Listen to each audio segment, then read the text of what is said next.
नमस्ते शिक्षक मित्रों, सरळ पोर्टलवरती शिक्षक व शिक्षकेतर कर्मचारी यांची संच मान्यता कशा पद्धतीने फायनलाइज करावी त्यासाठी मी हा व्हिडिओ बनवला आहे। सर्वात आधी तुम्ही सरळ पोर्टल ओपन करा।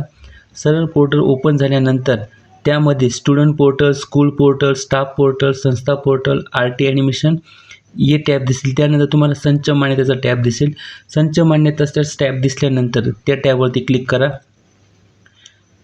क्लिक केल्यानंतर तो लॉगिनचा ऑप्शन येईल। त्याच्यामध्ये तुमचा UDIS नंबर आणि सरळचा पासवर्ड टाका। त्यानंतर कॅप्चा एंटर करा। कॅप्चा एंटर केल्यानंतर लॉगिनवरती क्लिक करा। लॉगिनवरती क्लिक केल्यानंतर तुम्हाला ही माहिती दिसेल। ती माहिती संपूर्ण वाचा, कारण की तुम्हाला आधी वर्किंग स्टाफ टीचिंग अपडेट व फायनलाइज करून त्यानंतरच वर्किंग स्टाफ नॉन टीचिंगची नोंद पूर्ण करायची आहे। माहिती व्यवस्थित वाचा व ओकेवरती क्लिक करा।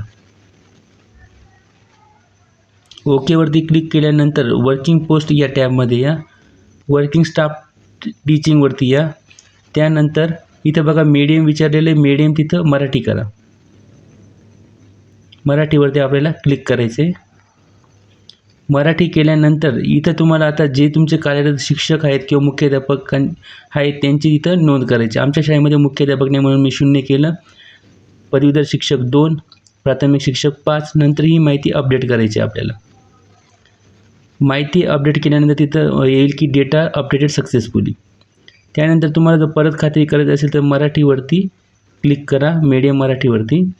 त्यानंतर पुन्हा एकदा तुम्हाला वाटत असेल की माहिती मी अपडेट केली की नाही केली, तर तुम्ही पुन्हा एकदा माहिती अपडेट करू शकता। इथे मी 0 टाकतोय मुख्याध्यापक म्हणून आणि परत मी माहिती अपडेट करतोय।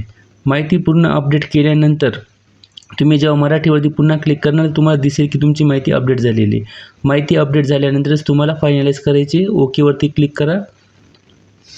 ओकेवर क्लिक केल्यानंतर तुमची माहिती डेटा इज फायनलाइज अशी स्क्रीनवरती येईल। ही माहिती फायनलाइज झाल्यानंतर तुम्हाला वर्किंग पोस्ट टॅबमध्ये परत पुन्हा एकदा जायचे आहे।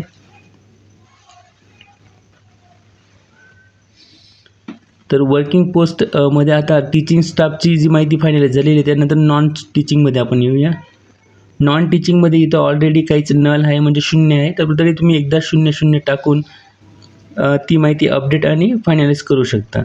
जिल्हा परिषदेला आपल्याला नॉन टीचिंग पोस्ट राहत नाही म्हणून प्रत्येक ठिकाणी तुम्ही 0 टाकून द्या। ज्या ज्या पोस्ट आहेत तिथं नॉन टीचिंगच्या तिथं 0 टाका।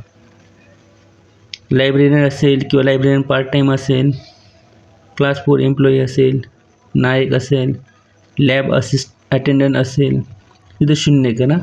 0 केल्यानंतर ती माहिती अपडेट करा। बघा अपडेट केल्यानंतर तुम्हाला इथं काही दिसणार नाही, नल माहिती येईल आणि डेटा अपडेटेड होईल। ती माहिती अपडेट झाल्यानंतरच तुम्हाला ही माहिती फायनलाइज करायची।